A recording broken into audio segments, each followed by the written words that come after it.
Like some of the companies like are obviously you can tell are going to be successful, and others you're like, this is bound for failure. His original tweet was a little strongly worded. Most of the things that other companies are sending you are kind of empty threats and more of like political games. For us, we're one of the paddles that are like at the center of attention regarding that, because we were one of the first ones to use thermoforming. In our new batches with our new designs, we've changed, and that pretty much alleviated pretty much 100% of delamination issues. What defines a legal paddle? You know, there's a lot of talk about that. At what point does the sport like become too dangerous? There are paddles out there that are legitimately dangerous to play with. Regarding the technology with pickleball paddles, I think there's a very common misconception. What are the goals of a 25-year-old founding a business in the fastest growing sport right now? Affordability, quality, donations. Speaking of affordability, how much do you think a top-of-the-line pickleball paddle should cost? So if you take a look at the prices, how is Vatic Pro able to lower their costs compared to their competitors? Look, I hear it all the time, right? Manufacturing in China and needing to bring it into the States. But what happens when you have someone who can leverage the relationship with China and see it as an opportunity rather than an obstacle? Could you imagine facing legal action at the age of 25 years old right after you just founded your business? So what can we learn from a young individual who's quickly on his way to becoming a top brand in the sport? How many 25-year-olds can you think of that has started a brand that's already profitable less than a year in, while launching a product that customers are raving about? Daryl Wang, the founder of Vatic Pro, responds to tweets from the #1 player, reveals the big advantage they have over competitors, resolving the latest paddle issues, and how the loss of someone close to him at an early age has affected his outlook on life. And stick around for the paddle giveaway that I'm going to announce in this video. Hey, what's going on, everyone? Welcome to another episode of Building Pickleball. This is the Founder Series, where I'm interviewing founders and uncovering their story, going over different challenges, setbacks, and highlights, and really just trying to understand who's behind that brand and that company. And my guest today is Daryl Wang. He is the founder of Vatic Pro, is one of the more popular paddle brands on the market right now. As far as his background, he went to NYU, majored in finance and global business, left with an NCAA All-American honors. He holds the NYU swimming and diving record, and he has a background in investment banking and is the founder of EdMax. Thanks for joining me today, Daryl. Yeah, I'm so excited to be here. Thanks for having me, and I'm excited for to talk about some of these things. Yeah, for sure, man. I was like, we were talking about this before, and I just don't have, I tried to do my research and I couldn't find a lot on you. So, yeah, this is going to be a fun one. Yeah, this is going to be my first one of these, so there's a lot of tea to be spilled. So just stay tuned. Hell yeah. What's important for me to know about your childhood that made you who you are today? Yeah, I think the most important thing about my childhood is I pretty much grew up in an environment where I was encouraged to kind of push my limits. I didn't have very strict parents at all. They kind of encouraged me to pursue what I was good at. And in my childhood, that happened to be swimming. So I was encouraged to, go out there, pretty much push myself to the limit. Like I didn't have to worry too much about school. So I was able to pour 100% of my time into swimming, because my parents kind of understood that there's no point in beating a dead horse. Like kids are good at what they're good at. Like if you have trouble, concentrating in school or something like that, there's no need to like force them to do something that they're not good at. So eventually, I'm glad it worked out. I swam since I was probably 8 years old and managed to make it to the collegiate level. So that's pretty much like the summation of my childhood and like the philosophy that my parents had. What do your parents do? Yeah, so my dad is currently retired, but he spent the majority of his career in the manufacturing business, working with several American companies and helping them like manage logistics from China to the US. And then my mother was an accountant. Is it a coincidence that your dad has a manufacturing background and then you've gotten into pickleball?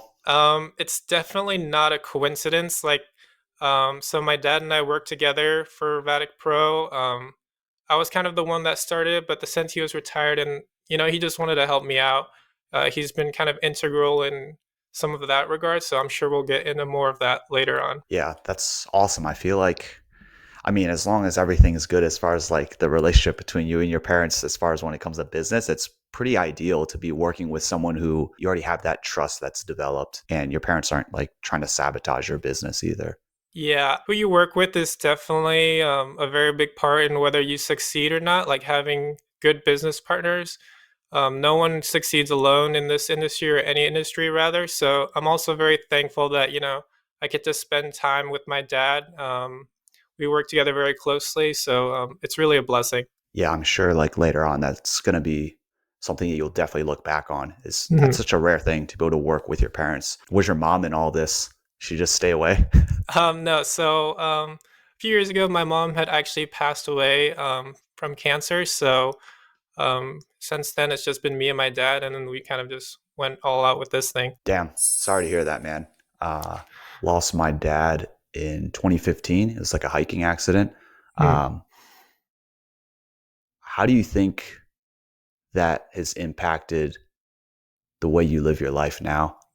Yeah, so it's definitely significantly impacted the way that I approach my life and as well as my career. So just in life, I try to prioritize my health. I'm very fortunate that I'm working in the sports industry where I have the chance to be active every day. Play pickleball, which is good for us. But then professionally, I think it really kind of altered my career trajectory. So when I was in college, I was going to business school at NYU, and like the most common route that people pursue is either some sort of investment banking, consulting, that typical corporate route. And that's where I was headed because, as a young Asian American, I really wanted to make my parents proud since they didn't have the opportunity to go to college in the US. So I was really pursuing that, like, path. But I wasn't the best student, didn't have the best GPA.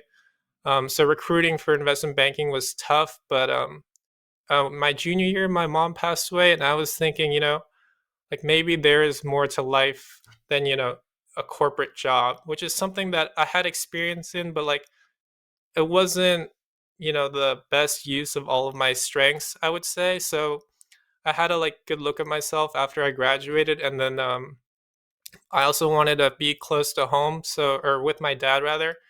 And at that time, that's when I founded ED Max. So originally, I was in a different industry. The company that I have, ED Max, was originally focused on education consulting. So my dad was living in China at the time, and I had this business idea where I was working with international students and helping them apply to graduate programs and undergraduate programs in the US. So pretty much the whole consulting process from like picking schools, drafting materials, interview prep, all that stuff. So pretty different than what I'm doing now, but that was my first, entrepreneurial experience, and it was actually quite successful. And then so that's kind of where the story changes because I had just moved to China. I was doing it remotely for a while after I graduated and then moved from New York to China. The first week I was in Shanghai was January of 2020. So there were like whispers of COVID. No one in America knew what it was at the time. So no one in China even knew. This was before the Wuhan thing. There were whispers in like Chinese groups that, hey, there's this disease going around.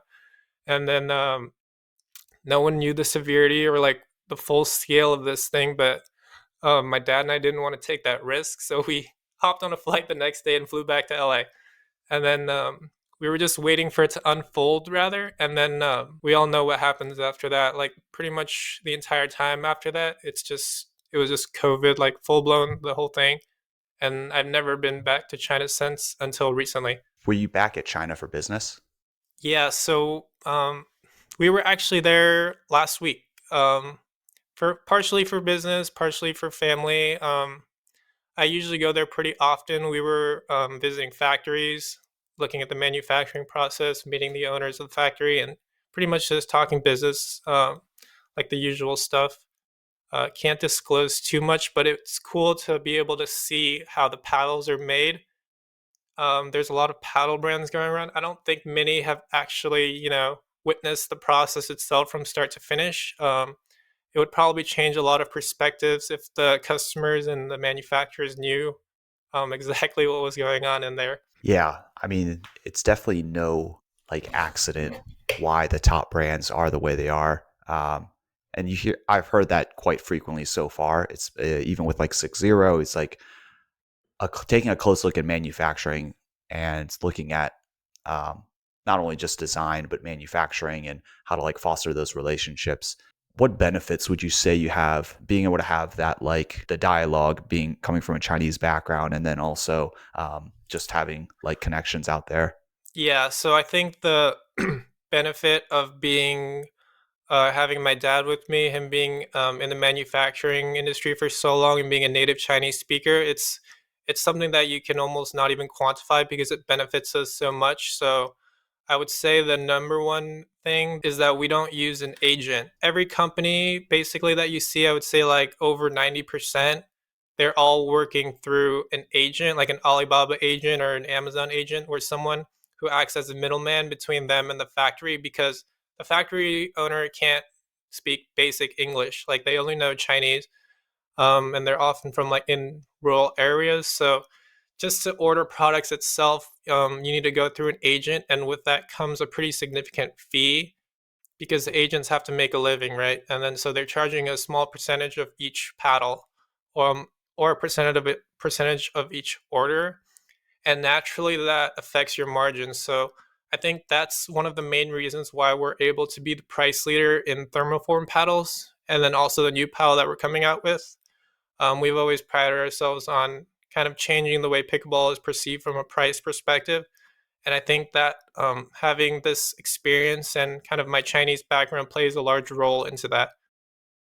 Ever since I started this thing, there's been incredible amounts of support, and I've yet to do a giveaway. I just want to be able to say thank you to everyone who's supported me, the people who have viewed the videos, who have liked, commented, and subscribed to the channel. It means a lot. It helps with the YouTube algorithm. It's very, very helpful. I'm not just asking for it for vanity metrics, but yeah, it makes me really excited that I can be able to give back to you guys. I'm sorry I don't have like 700 of these. I quit my full-time job, so I'm basically broke. And so what I got here is a Blair Mach 1, very graceful. I will keep this wrapped so it stays in good condition, because if I take this out, we might not ever see it again. Oh yeah, and you get a wristband. And also,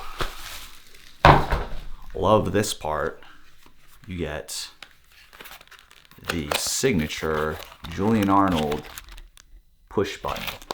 Doesn't work right now because there are no batteries in it, but I promise when you get it, it'll work. And if it doesn't, well, you bring it up to Ryan. All right, so looks like we have an extra butt cap for Volair stickers. So all you got to do is comment on the video with one thing that you learned, screenshot your comment with your username in there, and then DM the Building Pickleball Instagram account.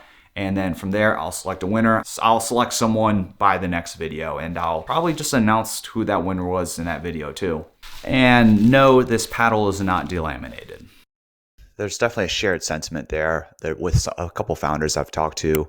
Joey B from the Pickleball Exchange is one of them. As far as just making things like affordable, he tells a story about someone walking into the store and like needing to go into debt just to buy a certain paddle. I won't say which one it is, but just paddles are getting kind of expensive, and it's all kind of like contextual based on whatever your income is. But we don't want the sport to end up like, I think I can speak to kind of like snowboarding. Like for Mhm. a day pass for snowboarding, it could be up to like $100, and then the gear itself, if you want something decent, it could be like $500. Like the price for gear shouldn't really be the barrier to entry.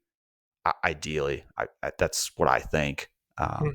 Yeah, so I think the notion right now is that pickleball is kind of a sport for like where the existing population was kind of like retired, somewhat wealthy individuals. But if you want to see the growth that we're all forecasting for this sport, it definitely has to spread into more like lower income areas, which is something that like we've kind of addressed. So I've worked to set up a donation channel for all paddles, either that are unsellable or ones that we get back, and they're all donated to low income urban areas so that more people can have exposure to the sport.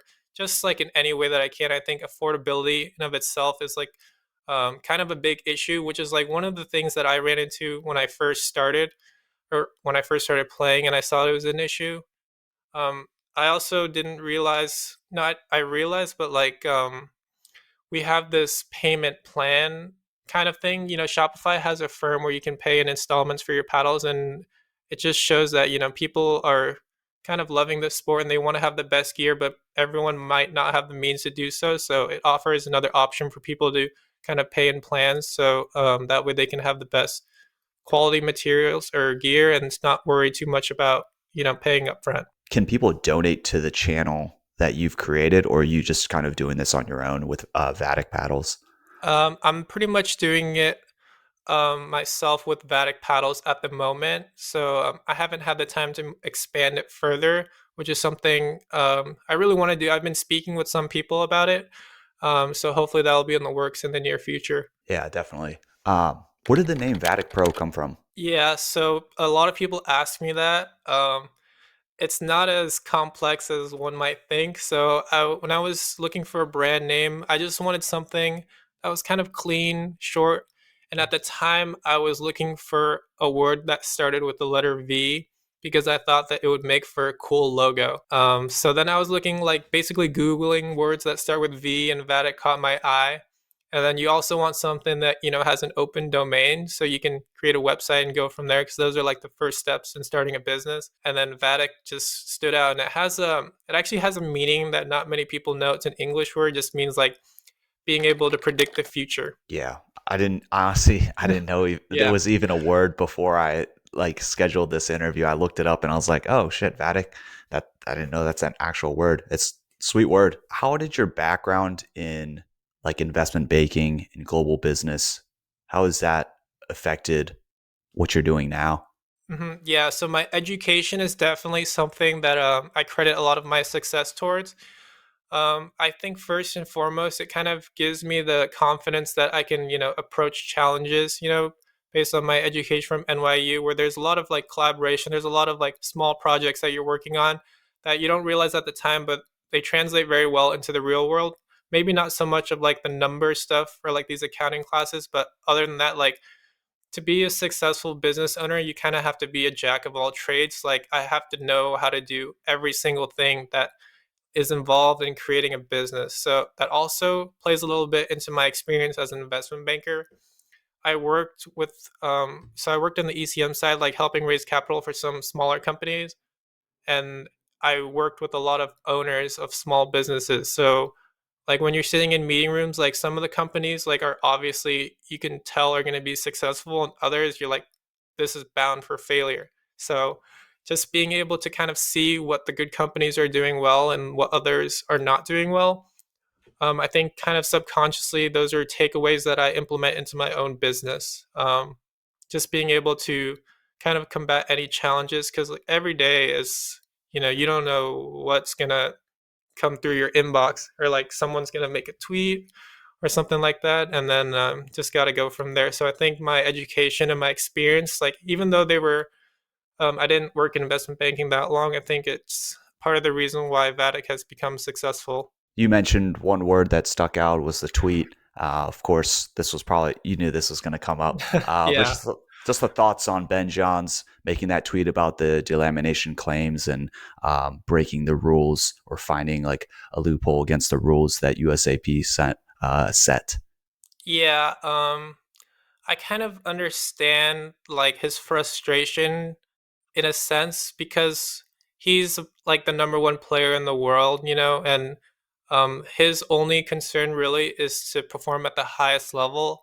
And if there are people, using delaminated paddles, it's a clear advantage. If you've ever played against one or like seen one in the wild, or even watching pro play, there are some shots that I don't think like should be possible on a pickleball court. I don't think delamination is good for the game at all. His original tweet was a little strongly worded, I will say, but I know that he didn't mean to come off as like very attacking in any regard. So there's no quarrels there. I think people are looking to extract any drama from any tweet these days, and especially since he's the number one player, like people are going to be all over it. But I think big picture, it's something that we can all use to like make the sport a better place. On that subject, there's definitely little like legal tiffs going around between the top brands, between each other. There's like cease and desist out. Do you have any opinions or thoughts on that? Yeah, so the cease and desist are kind of normal these days. When I first started the business, I was kind of like, just fresh and didn't know like anything about more of the legal aspects of business. Well, I knew, but like I took it very seriously, because once you like kind of work in this industry, you realize that most of the things that other companies are sending you are kind of empty threats and more of like political games rather than actual, cease and desist letters that are like they're going to send their lawyers at you and like go to court, because I don't think that makes sense for anyone, especially over very trivial issues. So my understanding, or like what I believe, is that pickleball is like a very simple sport. The paddles are extremely simple, like there's not too much technology in them at all, and there most definitely isn't anything within a paddle that you can patent or have something that you own, because there are specific like guidelines on the size, what you can use on the surface, etc. So most of those are pretty basic things that no company can own outright. And then I think the original one that probably changed the brand the most was when we rebranded. So a company sent us a cease and desist over our logo. And at the time, it was either, we can combat this and like take a head on, or we can pivot and rebrand. And then, so in my mind, I was thinking, like, I'm not in love with our logo anyways. Let's use it. And like at that time, our paddle designs were horrible because when I first designed the paddles, I didn't think that it would blow up as it did. So I was just like, I didn't spend too much time on the design. I did it myself, and people would email me and it's like, why is there Times New Roman going down the side? So, and then I was like, you know what, that's it. So I'm rebranding, like I'm redesigning our paddles completely. After that, I contracted someone who has a master's degree in product design. And then so he came up with what you see today on our paddles. And I think it's just looking back, it's just one small challenge that kind of made us better, So everything improved after that. People love the way our new paddles look. I'm very happy with the new logo. It has a very nice, like, fading pattern on our paddles. It looks great. So that's pretty much how I approach all the legal challenges. Like some of them you can use as an opportunity to further your business, and others you just ignore. It's a good way to look at it. Whoever that company was that put a legal or put a lawsuit over the logo, we can thank them and do a shout out for them, because the new Yeah. design, whoever did that new design, that product designer, looks great. It's clean and it's distinctive when you're like on the court too. Yeah, Um, definitely. even though like a lot of the paddles are starting to trend towards all black and like a small logo, kind of like a minimal design, still, yeah, it looks great. I can't think of really any other brands that use that strong orange color. Yeah, I think the orange is a great color for us. It's almost synonymous with the brand at this moment. I think it looks great on black, so I'm glad that we chose that as like our original brand color and stuck with it. Yeah, it looks clean. Just great contrast. What have been some of your biggest challenges so far with the business? Yeah, so I mean, every day there's new challenges. I would say the main recurring challenge that I face is probably making the customers like as happy as possible, because when you're running a consumer based business in America, like the customer is king, you have to take all of their concerns very seriously. And so I'm reading every email that gets sent to the company. Like we have several emails, like I'm the only one reading and responding to every email. So if I'm the sole point of contact, and I like try my best to resolve every issue in like the most amicable way, so that customers, leave satisfied and want to refer us still to their friends. I mean, the most obvious challenge besides that is delamination, right? So I'm sure that's something that's been talked about like daily. For us, we're one of the paddles that are like at the center of attention regarding that, because we were one of the first ones to use thermoforming. That's been something that I'm focused on like on a daily basis. We're speaking with the factory, like going over solutions. And by the way, delamination, like itself, the actual word or the core coming away from the surface has actually been fixed. So Chris Olson's been showing people that what you see when you think of delamination is actually the surface or the honeycomb becoming brittle near the sweet spot from hitting the ball. So I don't think delamination is going to be the right word moving forward, but that's the main issue that we're focused on right now. So are you saying the delamination that people are associating with now, which is people are saying it's the core coming apart from the surface, is being misused, and the actual term is really just the honeycomb core becoming brittle? Yeah, so prior to our new glue fix, it was kind of a combination of the two where either could happen.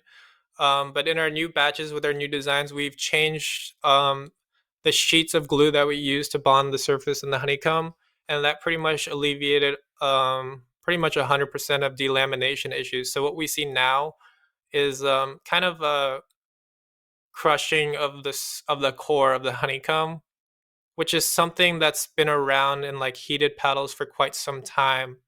Um, when it's molded under like very high heat, the PP that the honey or that the pickleball industry uses is not like extremely high quality. If you don't heat it up, it won't ever break. But under like several hours of intensive heat, this top surface layer becomes slightly brittle because, for example, when they're cutting a 16 millimeter paddle, it's the PP is not cut perfectly into 16 millimeters. Sometimes it's like 16.1 millimeters or 16.2.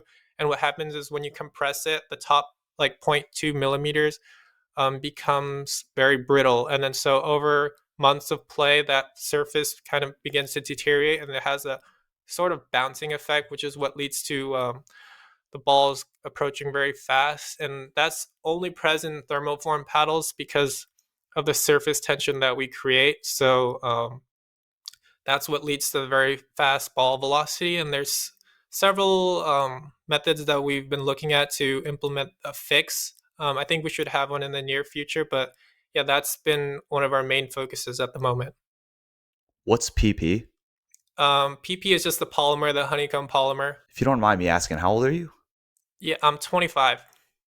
You're definitely the youngest guest I've had on the podcast so far. What are your thoughts on that experience as far as being a founder by 25? And, you've had for I would say it's been a non-linear trajectory as Mhm. far as your growth and popularity and your understanding of the market, and not just the market, but customers too.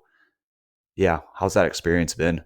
Yeah, so I think I'm very lucky to be able to have success at a young age. There's a lot of reasons, like the team that I have around me, support from my parents. But as a young founder, I don't think age necessarily correlates to you being able to build a business at all. Like, sure, experience helps, but I think the best experience that you can gain is actually by doing. So everything that I learned with regards to starting a business, I've learned either through failure or just doing it myself.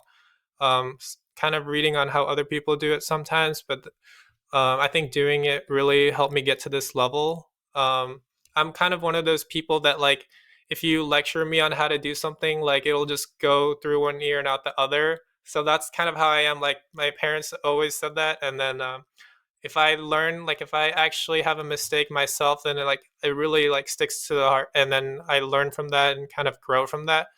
I don't think that's how everyone approaches things. There's a lot of challenges that you face as a young business owner, whether it's like perception or like not having the security that you like your friends have.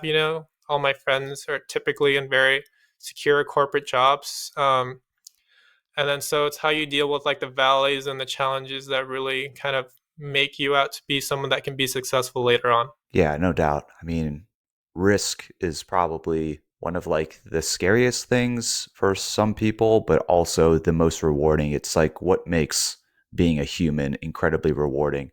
And like, yeah, I just resonate with that sentiment. Just having a lot of friends who are doing corporate gigs, and there's nothing wrong with that. Is especially given the context of some people's lives, they need that kind of security if they have like a family and bills. I'm just a single guy, so I don't have Mhm. like a lot of that stuff to be concerned about. But um, it's great that at 25 you're taking that risk. There's a lot of people who like shy away from it, and there's also the danger of looking at other people's success and wanting to take the expedient and the quick route without putting Mhm. in the work. And it seems Yeah. like, I mean, the fact that you talked about going out to the manufacturers and meeting them and understanding what it's like to be on like the ground level, and being able to see the process and understanding the process is huge. Yeah, I don't think that most people realize like it's very easy to judge success from from the outside.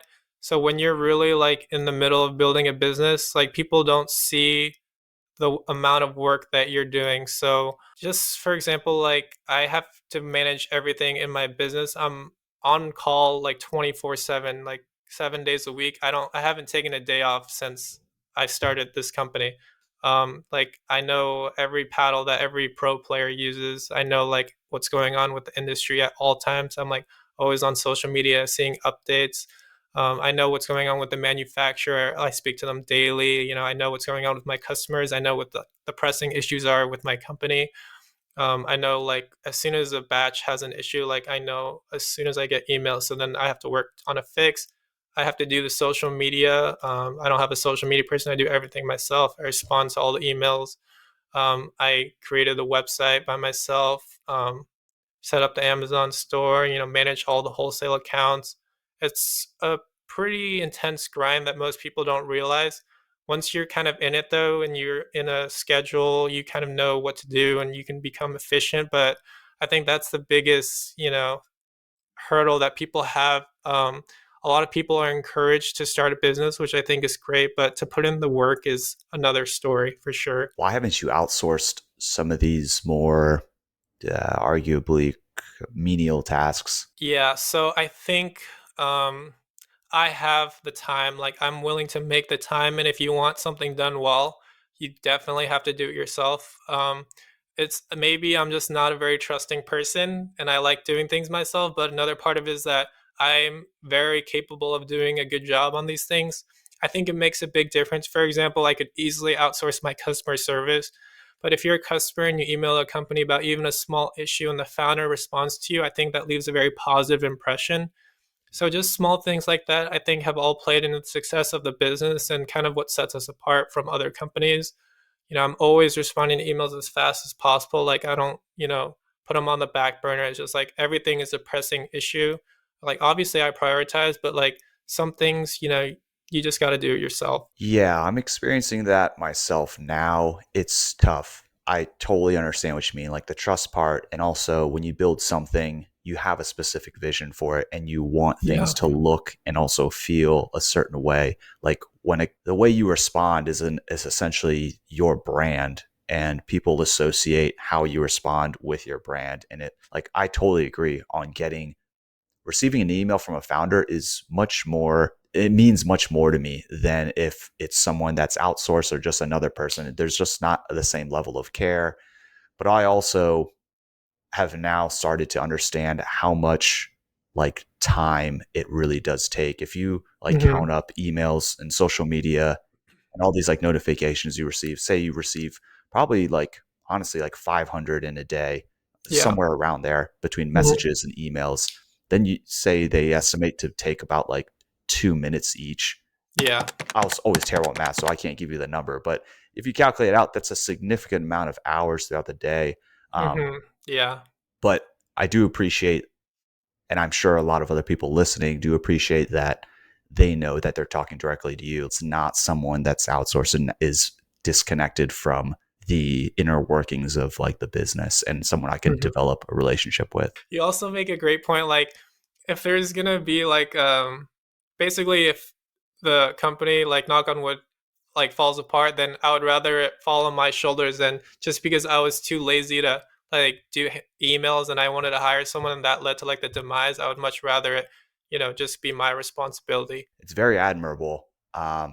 It's such a tough decision to make these days because I've had that talk with some people and they're like, you should outsource some of this. It would free up a lot of time for you to think about things and to be Mhm. able to like come up with ideas. And I'm just like, they're not going to do it the way that I do it. And eventually you do have to, it will take time and that person can adopt your style and all that stuff. But Yeah. I don't know, like to me, it's just, there's a certain feeling of working hard to create the outcome that your desired outcome. Yeah. Um, hmm I think the day will come very soon where I have too much things to do, where I need to delegate more. But for now, I think I'm happy with what I'm doing. yeah, that's awesome. Mhm. And when would you say was like the month and year that Vatic Pro was incepted? Yeah, so I pretty much made the logo on the website September of 2022, which is pretty recent. I'm actually a pretty like new pickleball player. I didn't start playing until August 2022, which is like a lot later than most people and especially most founders. Um, but as soon as I started playing, I'm like, something needs to change. I went to the local shop to buy a paddle, and there's like it's $230. I'm like, I'm good, man. Like I want to play, but I don't want to spend that much on something, Especially it was recreation at the time. If you ask me now, I'd probably buy it in a heartbeat. But yeah. So after I started playing, I started the business 2 months later.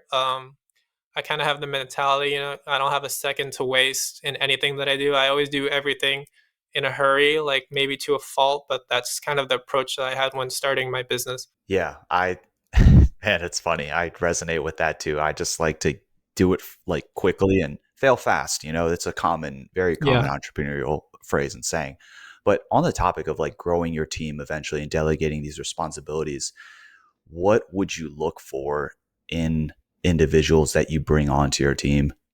Yeah, so I want individuals that kind of share my vision and my goals, which is something that I have with my dad right now, and obviously that's led to a very successful partnership. I think the biggest problem with hiring employees is that more often than not, if you hire someone on a salary, they are not going to be invested in the company to, put their best foot forward, which is something that, I'm fine with. I think I will resort to hiring people just for tasks that aren't super important. I'm not going to hire someone to, develop products for me anytime soon. It's more of the boring tasks, to put it bluntly. So I'll have to think more about it. Maybe like a student, who is very eager to learn, because there's so much to learn in this industry or any industry, especially because it's growing so rapidly. There's new changes, new information every day, and I think that's very valuable. So someone who wants to learn and who isn't afraid to, give their opinion and um, do all that stuff. Not afraid to give your opinion is such an important skill set to have. It's so easy to get stuck in like people pleasing and giving people the answer that you think that they want to hear. And I'm just speaking from that from like personal experience. But I think Yeah. when you're an entrepreneur, it helps kind of break that habit. You spoke about vision and goal. What is the vision and goal for Vatic Pro? Yeah, my vision is the same as before. It's to change the pickleball industry and how we perceive the price quality ratio of paddles as a whole. So whether it not be like our success later on, but maybe 5 years from now, people will no longer have to spend, over $100 for the best paddle that people have to offer, kind of like in tennis. What that has become, it's probably going to be, a conglomerate that takes over that mission later on. But for now, I think I've made a very, very small dent in this industry, which is part of my goal. I think people are very happy to be able to have this option of our paddles where they don't have to spend over $150 for something that performs at like the highest level possible. That's my goal, and pretty much I'm just working towards that and seeing how I can disrupt this industry, because if you don't do anything different than like what others were already doing, then there's no point in, even starting a business. 100%, man. And I admire that that is the way that you want to disrupt the industry and just cause a change. Because, like you said before, right? Like, there's tons of communities of people who can't get into the sport or at least at a memorable experience. I don't think that getting a $30 paddle creates a memorable experience, right? That Yeah. um, and we have an opportunity for all these people who are so excited to join and just participate in this sport and just getting started. And if you're handing them this like $30 paddle, that you're just like, this isn't the way to go about it. Um, what excites you about pickleball right now and like where it's headed? Yeah, so I think pickleball is exciting like all around, either whether it's the professional side or even the recreational side. Like there was this number that I saw this morning on the number of courts built since last year. It's like more than doubled. So just being having something that people can do recreationally, like for example, my dad, before he found pickleball, he was kind of dealing with like, didn't really know what to do with himself. He was retired, had nothing to do in this community. Like all his friends are abroad. But since he's found pickleball, he's found like a huge spark of joy in his life. I think a lot of people can resonate with that and share similar experiences, like the people that you meet, the experiences that you have, whether it's competing or just playing at night with your friends. I think that's pretty much what the future of pickleball is all about. It's more, I don't know if it will ever be at the highest competitive level, like in the Olympics or anything, but I think as a social recreational sport, there is a huge need for something like pickleball, something that's easy to play, easy to learn. I think there's a huge market for that, and that's where it's headed. Um, I hope that it heads towards a more competitive direction as well. Like, obviously, simultaneously, like both those avenues would be great, but that's just my perception as of right now.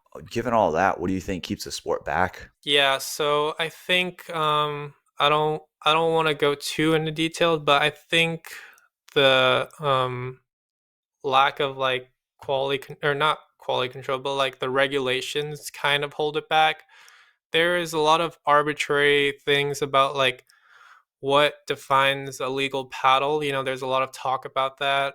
Whether it's the paddle or the ball, like at what point does the sport like become too dangerous? There are paddles out there that are legitimately dangerous to play with. Like a delaminated paddle would count as one of those, but like, for example, something that people imagine would be better for the sport is EVA foam, but like at its core for pickleball, it's not safe to play with. Like people don't want to have to wear safety goggles to play the sport. Like people just want to play regularly, and then finding a balance between like equipment, technology, and like safety is a big concern right now. I also think there's a lot of room to grow in the pro scene. Like I watch every pickleball tournament or every PPA tournament, and then the fact that at a professional tour, there's like not good enough cameras for a replay system, like calling your own lines, it just comes off as very rudimentary. Obviously, I know they're working to fix it, but for now, I think it kind of lowers a lot of people's viewing experience in some way. I know that is how it is for me. I can't speak for everyone, but I'm sure like if you had the quality of like replay and like NFL challenges or like NBA challenges, like that would be so much more cool to watch, pickleball at that level. So I hope that they're working towards that. But for now, I think that's limiting the growth of the sport. Everyone's still trying to figure out what works and what doesn't. So we're all trying to build a sport together, but right now there's a lot of things that we can improve on. The PPA this past weekend, they did a lot of great things, obviously, with that like press conference like Mhm. vibe and look. That's very cool to see. But then when you watch the grandstand court, you're like, why is the audio not work? And why is the camera quality different from the championship court? And I don't know if it's the lighting, but Yeah. it looked just incredibly unprofessional. And then you like you said, the line calls, you're like, why are they using like a CCTV camera Yeah. to Yeah. like capture these line calls? Like if I had an iPhone, it could Mhm. capture this much better. It doesn't make any sense to me. Yeah. I'm like, if you look at the video interviews that they had, like those cameras were very clear. I'm like, just take the camera from the video interview after match and move it to center court, and we might be able to like catch some balls on the line. It's just it's a work in progress. I'm sure. I'm not gonna bash PPA. They're doing amazing things. Like it was on ESPN this weekend. We had Jack Sock, so I think that's amazing for the sport. Just kind of looking back on your own life, you've gone through a lot of different things. You've been raised by great parents and you've talked about how you've had a great experience. What regrets do you have so far? Yeah, my regrets probably.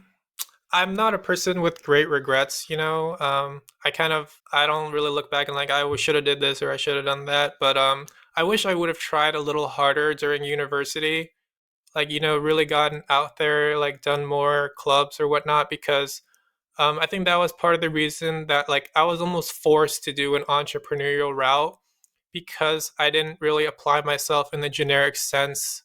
I think if I would have done that more, I would have had more options in terms of my career, like whether it be getting some like very valid corporate experience at like a large investment bank for several years, and then transitioning to like the entrepreneurial experience and having that experience in a more like whole sense rather than kind of having to do entrepreneurship because I have no other options really.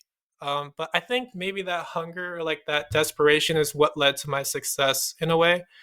So you can look at all of these failures with a grain of salt, and like that all led me to where I am today. Like I knew that if this doesn't succeed, my original company, ED Max, like I don't really have a plan B. So I'm putting forth all my effort into that and then all my effort into this pickleball thing. So I know that kind of in the back of my head, like failure is not really an option. Yeah, when you have your back against the wall, it produces something different. I don't know what the chemicals that happen within your brain, Yeah. but something definitely does happen, like courage just steps up to the plate. But on that topic, there's a lot of young folks that have trouble finding their purpose in life. Not even young. A few years ago, I had that problem. I've struggled with it quite a bit.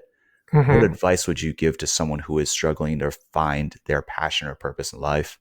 Yeah, so I think the best advice that I would give is to get out of your comfort zone. So, for example, if you're doing the same things every day and never trying new things, like you're obviously not going to find something that you're passionate about if you're not passionate about any of those things at the moment. So, the best way you can either try like one new thing a day, like try a new sport, like learn a new language, basically go out and see the world. I'm a big believer in like this world has a lot to offer. I think if you can't find something that you're passionate about in this like in current society, then it's almost on you for not exploring it enough because there's something out there for all of us, and everyone has talents in their own way. Everyone's good at something. It could be anything. So I think getting out of your comfort zone and taking the first step towards finding something is key. Like you're not going to find something if you don't bother to look, right? So I think that's something that people should take away if they're struggling with kind of finding what they want to do. Yeah, that's a great point, man. There's a lot of people watching and very few people looking. Yeah. The way you look at the world seems, I don't know if this is the right word, but optimistic, and you see a lot of things as opportunities. Mhm. What do you fear? Yeah. So I kind of fear not really. In a personal sense, I fear not reaching my full potential. I know what I'm capable of. Like, let's take Vatic Pro as an example. Like, I know what this company and this industry is capable of. So, if something like, in my control that like whether it's a mistake, I'm fearful of whether that will, tarnish all the work that we've done. Um, that's pretty much it. There's not too much that I'm worried about. I don't think that's a good approach. If you're scared of something, then you're obviously not going to want to try it. I think trying something, even if failure is right in front of you, I think that's a better way to do it. Why does that? Why is the company failing component of your fear if you've had success with like Eddie Max and even just launching a successful brand in like 8 months, 10 months? Yeah, I guess really it's because I kind of treat this company as like my baby, like my very successful, not very successful, but like headed in the right direction.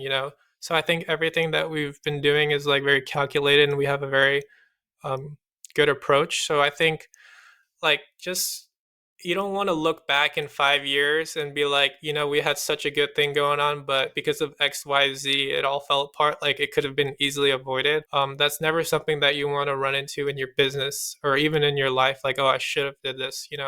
I don't think I really operate with that mindset, but it is definitely the fear that keeps me, doing things well. Like the fear of failure, like should motivate you to like be very precise with how you operate day to day. Who or what do you do it for? Honestly, I do it for everyone who's believed in the brand. Something very early on that I started was the ambassador program, which is one of the things that I'm very proud of. We've amassed a very large number of ambassadors over like pretty much every state and different continents as well, and they're all people who know like are supporters of the brand. They took time out of their day to want to apply as an ambassador, and they take time out of the day to tell other people about it, whether it's this paddle or this brand or the founder. I think those people are equally as invested in the company as myself. So I think of them all as members of my team, and all my pro players, they believed in me.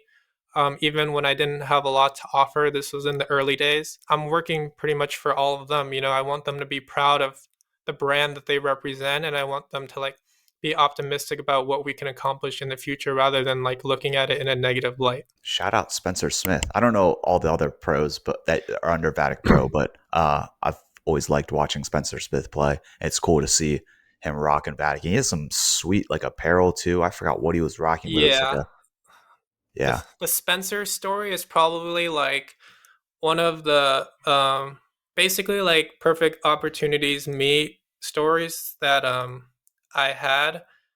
This was only like a month after I started the company. Like we just barely had paddles in, and then I was looking for people to kind of work with us as a sponsor, whatever they wanted. So I DM different pro players on Instagram. I probably DM like over 50, and then Spencer happened to like get back to me, and he wanted to have a Zoom call. So then that's pretty much how it all started. We had a pretty good chat. I told him like what my vision was for this brand, and then how he fit into that role. And so far everything has gone well. I remember like there were pros that I would DM. I'm like, can I please send you a paddle, like just so you can try? And they would be like, no. I'm like, dang, like looking at how far we've come from that, where people didn't want to, even use our equipment because they had no, I'm sure they get a lot of messages and whatnot. But looking back at how far we've come till now, where people are constantly asking, even pro players. So I think that's very good. I'm very thankful that we've signed Spencer. It was a very, he's just a great overall guy as well as a great player. Like I've never heard a single bad thing about Spencer or like, and he just plays, he plays hard. He's very passionate about pickleball. You can't really measure, his impact on helping the brand grow. It's kind of something that's like unquantifiable because like as a pro player, he kind of helped us get on the map in that scene. He's a very reserved guy, but like after he started playing with our paddles, at least every PPA tour player knew about Vatic because they're like, oh, that's what Spencer's using. So I think that helped us gain respect in some regard to in the pro scene. And then after that, like the general masses followed. Yeah, I appreciated about him is that he's low key, but he Hmm. like he does his thing. Um that's awesome though, man. Like it is nice to have that in your back pocket as like that's like a memory that I'll always have an experience. No grudges need to be holded, and this doesn't Yeah. need to be applied to the future, but it's just like I can always look back on that. Like you can always look back on that moment and be like, at one point we were here and now we're here. And sometimes that's just a beautiful thing to look back on.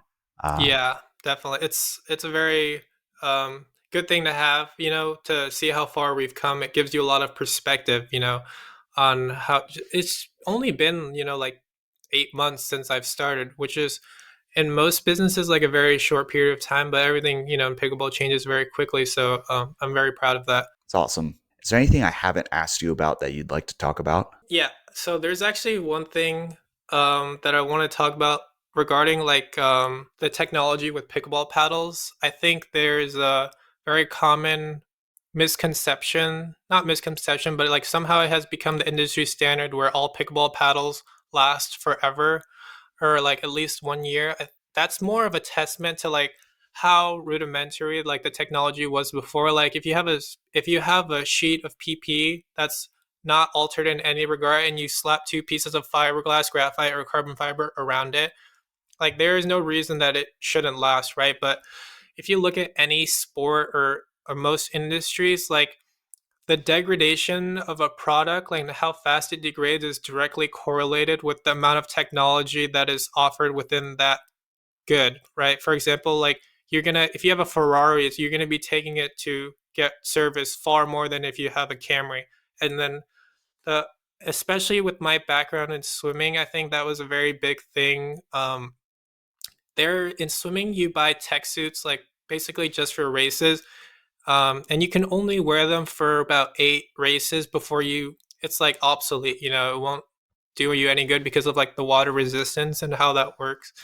And those things are $500. So you buy something in that industry like $500, use it for like one or two meets, and then you're tossing it. So it's just all about perspective, and I think people will slowly start to see how that correlates to the pickleball industry. Like, yes, we're working as hard as possible to like make our paddles last as long as possible. But when you introduce a very new like manufacturing tactic that involves very high heat and extremely high surface tension, like I don't think it's reasonable to assume that it will last, a year or whatnot. I think 3 to 6 months is optimal, like or ideal based on how we manufacture them. Um, but yeah, so that's the way that the industry is changing, and I think I'm hoping more people will start to see that as more technologies are introduced into the industry. Very interesting. So you're saying that the half life of one of some of these like newer paddles is more like 3 to 6 months? Yeah, so I think that because, for example, like think of our paddles as almost like, at the highest level, like a tournament paddle, like you bust it out for a tournament if you want to perform at the highest level. Like obviously you want to practice with what you're using in a tournament. But so yeah, that's kind of the way that I see it. I know that doesn't mean we're not working to fix it. I'm working day and night to try to implement new core changes and like different processes that don't damage the core as much. But that's basically the gist of it. Yeah, the half life. What would change or extend that duration? Yeah, so there's several options. One option is that you can use a smaller diameter honeycomb. So like right now, each honeycomb is 8 millimeters in diameter, and then these are like the little octagon cells that you see on the PP. And then you could use, for example, a 6 millimeter diameter honeycomb. It's just like the smaller units will provide more sturdiness, and then under high heats, it won't is less likely to break down. But there's downsides to that. There's like it adds weight. That's a problem. It adds a few grams of weight. So we're implementing changes with that. Like I'm getting samples all the time that try to fix these issues, like on a regular basis. Another fix that is possible is having more precise PP. Like the factory needs to, we're working with them to source like more precisely cut PP. So like I mentioned earlier, if it's like 16.1 or 16.2 millimeters in thickness, the top portion will kind of is more likely to be crumbled, and those paddles might break down faster. So we're trying to increase the quality of the PP and so ensure that most of them are cut at 16 millimeters exactly, and there's very little give at the top. I think that plays a large role into the cores breaking. Very interesting. This probably ties into what you were just mentioning, but what can people expect next from Vatic Pro? I think you had mentioned earlier that there's like a new paddle that's going to be coming out too. Yeah, so we have two new series of paddles coming. I'm gonna be launching one probably at the end of this week. That's gonna be the first one coming is Spencer's paddle. So this is his signature paddle. Like it's pretty much something that's never been seen in the industry.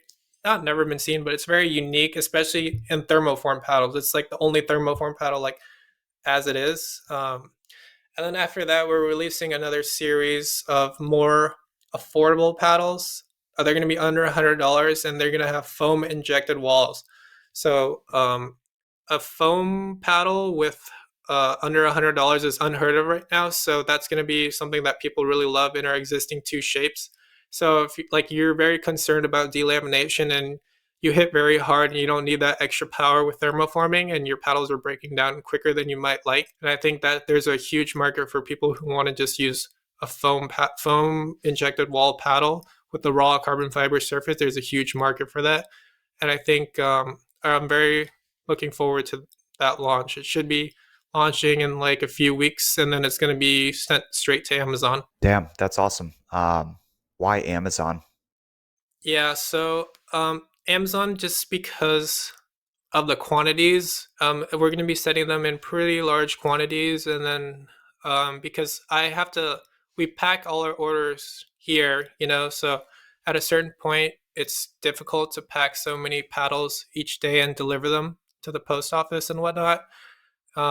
It's just for logistics, and then people love shopping on Amazon. Like I'm one of those people that before I would much rather buy anything on Amazon way before I even go on someone's website. I just type in like carbon fiber pickleball paddle. Like I'm not gonna do research on like all the best brands or whatnot. I just buy it on Amazon. So it will be on our website as well, I think, a little bit afterwards, just to gauge the markets, and then we'll go from there. Hell yeah. Looking forward to that. Looking forward to that Spencer's paddle, especially. That's going to be badass. And then these foam paddles too. Super cool. Also cool that you're breaking your way into that price point given the type of product that you're going to be delivering. Yeah. Man, I appreciate your time. I'm so grateful that you're willing to talk on behalf of your brand and company and giving me the opportunity to do this as one of your first interviews. Where can people find more information about you, and if you have any other shout outs? Yeah, so if you want to reach me, you can email me or just go on our website, the email at the bottom, or DM me on Instagram. Those are the best way to reach me. I usually respond very quickly if you want to get in touch about anything, whether it's like sponsorships, questions about paddles. I just want to probably give a shout out to my pro team. Like, thanks for sticking with me. A lot of they've been integral in building the brand image into what it is now. And I also want to say thanks to you, man, for inviting me on this podcast. I want to give you a congrats on the views that you've been getting lately. It's been awesome to see, and hopefully more to come. And hopefully this does well in views as well. I'll do everything I can to make sure this thing pops off, man. All right, yeah, thanks so much. It's been a great experience, and I'm definitely looking to do more interviews after this. It would be awesome. Yeah, hopefully we can do a follow up once like the new releases come out. Yeah, that sounds awesome. Thanks, Brian. Appreciate it, man.